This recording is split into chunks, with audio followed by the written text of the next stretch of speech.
میں نے جو اس پہ بات کرنی ہے وہ اس زاویے سے کرنی ہے کہ رسول اللہ صلی اللہ علیہ وسلم کا دعوت کا منہج کیا تھا. نبی علیہ السلام جو ہے دعوت کس طرح دیا کرتے تھے، یعنی دین کی دعوت، اللہ رب العزت کی طرف بلانے کا جو منہج تھا، طریقہ تھا، منہج مطلب طریقہ، رسول اللہ صلی اللہ علیہ وسلم کا کیسا تھا، یہ میرا عنوان ہے. آپ کہہ سکتے ہیں آسان الفاظ میں ایک داعی کو کیسا ہونا چاہیے دعوت دینے کے حوالے سے، دعوت کا طریقہ کار کیسا ہونا چاہیے. افسوس کی بات ہے، ہم کہتے ہیں ہم اہل الحدیث ہیں، ہم کہتے ہیں ہم مسلک حق اہل الحدیث کے معنی میں قرآن و سنت کو ماننے والے ہیں، لیکن جب ہم دعوت دیتے ہیں ہمیں دعوت کا طریقہ نہیں آتا. یہ بہت بڑا مسئلہ ہے، دعوت کیسے دینی ہے.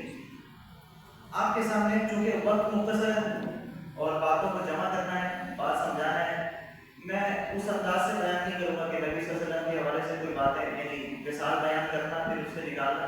میں صرف جو ہمیں اسباب ملتے ہیں نا اس کو کنسائز کر کے مختصر کر کے آپ کے سامنے رکھوں گا، سمجھنے کی کوشش کیجیے.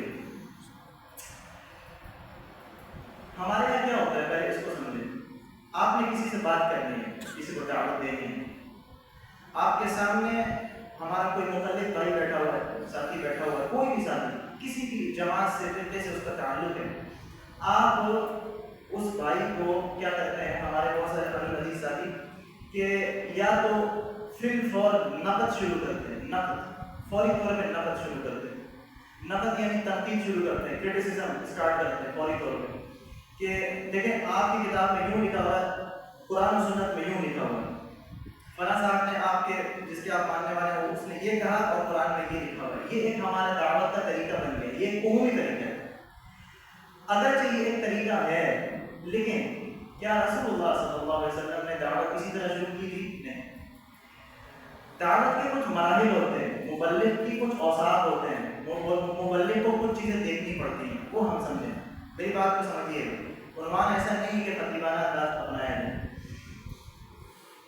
نبی علیہ السلام جب دین کی دعوت دیا کرتے تھے، قرآن کہتا ہے اِنَّا أَرْسَلْنَاكَ شَاهِدًا وَمُبَشِّرًا وَنَذِيرًا، ہم نے آپ کو شاہد بنا کے بھیجا یعنی گواہ، مبشر یعنی بشارت دینے والا، خوشخبری دینے والا، اور نذیرہ یعنی ڈرانے والا.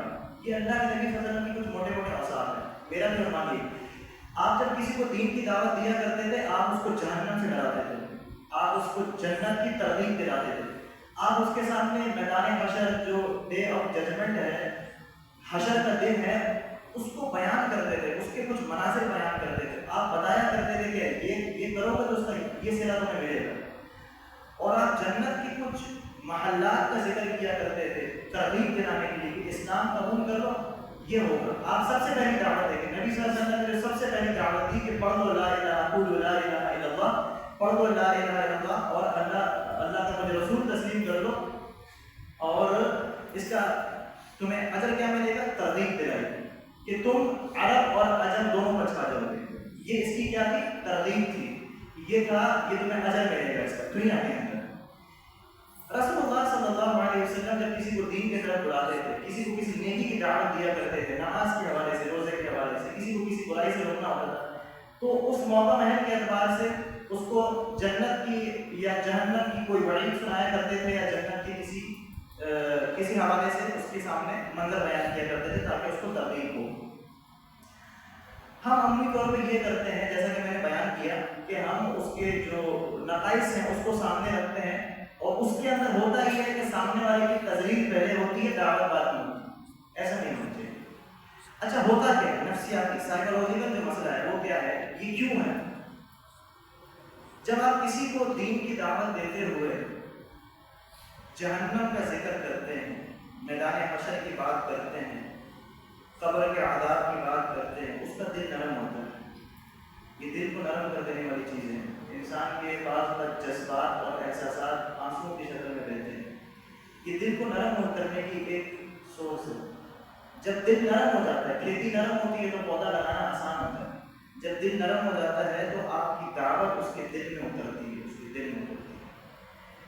جب آپ اس کو جنت کے حوالے سے محاسن بتاتے ہیں، وہ سمجھتا ہے دنیا کے دل حقیر اور ذلیل ہے. رسول اللہ صلی اللہ علیہ وسلم نے کہا تھا نا ایک مرتبہ، دنیا کی حیثیت ایک مرے ہوئے بکری کے بچے جس میں سے بدبو آتی ہے، جس کی نسل بھی کم نسل ہے، اس سے بھی گئی گزری. یہ کیوں تھی؟ تاکہ انسان سمجھ سکے دنیا کی حقیقت کیا ہے. تو یہ دو منہج یاد رکھیں، دعوت دینا ہے. اگر آپ کو ہر انسان مبلغ ہے اللہ رب العزت کے دین کی طرف. یہ خالی مولویوں کا کام نہیں ہے، آپ بھی مبلغ ہیں. اپنا جو ایک دائرہ کار ہے. ہر کسی کے پاس ممبر نہیں ہوتا، لیکن ہر مولوی کے پاس بہت سارے وسائل بھی نہیں ہو سکتا آپ کے پاس ہو. تو ہر ایک کا اپنا دائرہ کار ہے، اپنے دائرہ کار میں رہ کر دین کا کام کرنا یہ ہم سب کی ذمہ داری ہے. تو اگر آپ نے دعوت دینی ہے تو اس کا سلیقہ سیکھیں، سامنے والے کو ذلیل پہلے نہ کریں. ہمارے یہاں ایسا ہوتا ہے کہ ہم دعوت دے رہے ہوتے ہیں، اخلاص بھی ہوتا ہے، ہمیں طریقہ نہیں آتا، ہم ڈائریکٹلی اس کو فضائل اعمال کھول کے دکھانا شروع کر دیتے ہیں. یہ لکھا ہوا، حالانکہ اس کو اس وقت اس دوست کی ضرورت نہیں ہوتی. اس کو اگر آپ بتائیں قرآن کریم یہ کہتا ہے، آخرت یہ ہے، میدان حشر میں یہ ہوگا، اس کا دل نرم ہو جائے گا. پھر آپ اس کو دین کی کچھ باتیں بتائیں، اس کو سمجھ میں آئے کہ دل میں اترے کہ خود ہی قبول کرتے ہیں. تو بعض کا ضرب کوئی لگانی ہوتی ہے، ہم لگاتے کوئی سی. تو نبی صلی اللہ علیہ وسلم کی یہ دو موٹے موٹے طریقے یاد رکھیں کہ جنت کی طرف ترغیب دینا اور جہنم کی طرف انسان کو توجہ دلانا. اس سے ہوتا یہ ہے کہ جب آپ کسی کو دعوت دے رہے ہیں اس کا دل نرم ہوتا ہے. جب اس کا دل نرم ہوتا ہے تو وہ آپ کی بات کو ذرا سمجھے گا. آپ کی جو گفتگو ہے، قرآن و سنت کی دعوت ہے، وہ اس کے سینے میں اثر کرے گی اللہ کے حکم سے. اور آپ کو پھر نقد سے پہلے، یعنی نقد کرنے کی ہو سکتا ہے ضرورت نہ پڑے، یعنی تنقید کرنے کی ہو سکتا ہے ضرورت نہ پڑے. ٹھیک ہے، تنقید سے میں یہ نہیں کہہ رہا تنقید کرنا کوئی صحیح، تنقید بڑا اس کا ضروری ہے، اس کا بھی ایک لیول ہوتا ہے، لیکن اگر ضرورت پڑے تو. اچھا آگے، اب میں جب بات آ گئی تو آخری ایک چند منٹوں کے اندر تھوڑا سا مختصر کر کے بتا دوں موٹی موٹی باتیں کہ کچھ اسٹیپس بتا رہا ہوں، اس کو یاد رکھیں کہ آپ کو اس کو فالو کرنا چاہیے جب آپ کو کسی کو دعوت دینی ہے. مبلغ کے لیے ضروری ہے کہ وہ 3-4 چیزوں کو یاد رکھیں. سب سے پہلے کچھ کوشش کرے علم حاصل کرنے کی، کیونکہ علم ہے تو سب کچھ ہے. علم نور ہے، قرآن و سنت کا علم نور ہے. بغیر علم کے آپ جا کے یعنی کہ میدان میں کھڑے نہ ہو جائیں. علم حاصل کریں. اور علماء اور جو قرآن و سنت کو بیان کرنے والے مخلص علماء ہیں، علماء ربانی ہیں، ان سے جڑے، علم حاصل کریں قرآن و سنت کچھ جو ہو سکتا ہے، جتنا ہو سکتا ہے آپ سے. اس کے بعد سیکنڈ اسٹیپ یاد رکھیے گا. فرسٹ سیکنڈ اسٹیپ، جب آپ کو کچھ نہ کچھ علم قرآن و سنت کا آ گیا، اس کو احسن انداز میں جتنا ہو سکے اتنا خوبصورت انداز میں سامنے پیش کرنے کی کوشش کریں. آپ کا کردار بھی ایک خوبصورتی ہے. اگر ہم اور آپ اچھے انداز میں دین کو پیش کر رہے ہیں اور دین کو سامنے والا قبول نہیں کر رہا، ہو سکتا ہے ہمارے عمل میں کوتاہی ہے. آپ اپنے عمل کو اتنا اچھا بنائیں، اپنے کردار کو اتنا اچھا بنائیں کہ وہ ایک خاموش تقلید ہے. آپ کو دیکھ کر لوگ دین پر عمل کرنا شروع کر دیں. یہ یعنی ایک کردار کی برکت ہوتی ہے. 2 چیزیں ہوتی ہیں، کردار اپنا، اخلاق اپنا اچھا کریں. نمبر 3، جب آپ کسی کو دعوت دے کے جائیں، آپ کو موقع محل کا پتہ ہونا چاہیے. یعنی آپ کو اگر 2 منٹ کی گفتگو کرنی ہے، آپ 2 گھنٹہ نہ پئیں اس کا. 2 منٹ کی بات کریں، جائیں سلام کریں، جانے دیں اس کو. ایک دن میں پورا دین نہیں سمجھانا آپ کو. تیسری بات، اگر زیادہ لمبی گفتگو کی محل ہے تو زیادہ لمبی گفتگو کریں، مختصر بات نہ کریں، موقع محل دیکھیں. ایسا نہ ہو کہ وقت آ جائے آپ کے پاس سے اور دین سے دور ہو جائے. چوتھی بات، ایک مبلغ کو ضرورت ہے کہ وہ حالات کو سمجھے، معاملات کو سمجھے، اپنے گرد و نواح آنے والے معاملات کا اس کو پتہ ہو، لوگوں کے ساتھ انڈرسٹینڈنگ اچھی ہو سکے. اب ایک انسان کے مسائل کچھ ہیں اور ہمیں اس کا اندازہ ہی نہیں ہے، اس کو تبلیغ کرنے جائیں گے تو اللہ کے دین پر ضرب لگتی ہے اسے.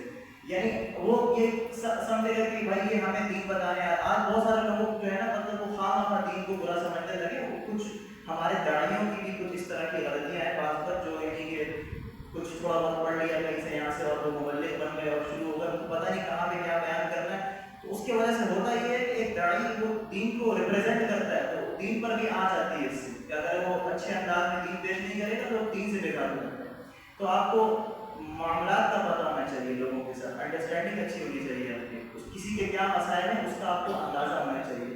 ایک فیکٹری مینیجر کے مسائل اور ہوتے ہیں اور ایک مرچنٹ کے مسائل اور ہوتے ہیں، ایک ڈیرے والے کے مسائل اور ہوتے ہیں. ہر ایک کے مسئلے مختلف ہوتے ہیں. آخر 5ویں بات، جب آپ دعوت دیں کوشش کریں کہ جنت اور جہنم کا ذکر کریں. سب سے پہلے اسٹارٹنگ جو ہونی چاہیے نا وہی ہے کہ آپ اس کے دل کو نرم کرنے کی کوشش کریں. بلاؤ اس کو اللہ کے دین کی طرف، جہنم اور جنت کے ذکر کے ساتھ جو حق ہے، جو یعنی آخرت کی اور یعنی جو ایک حقیقت ہے، اس میں سے بہت بڑی جو حقیقت ہے جہنم اور جنت بیان کریں، جہنم کا ذکر کریں، آخرت کے مراحل اس کے سامنے کھول کے رکھیں، بتائیں یہ دن آنے والا ہے جب اللہ کے سامنے انسان ون آن ون پیش ہوگا، کوئی بیچ میں ترجمان نہیں ہوگا، اور انسان کو اس کے اعمال نظر آ رہے ہوں گے، دائیں بائیں آگے پیچھے اس کو اس کے اعمال نظر آئیں گے، جہنم سامنے نظر آئے گی، اس حال میں وہ اللہ کے سامنے پیش ہوگی، یہ بتائیں اس کو، اس طرح اس کو ترغیب بھی دینا ہے اور ترغیب بھی دینا ہے۔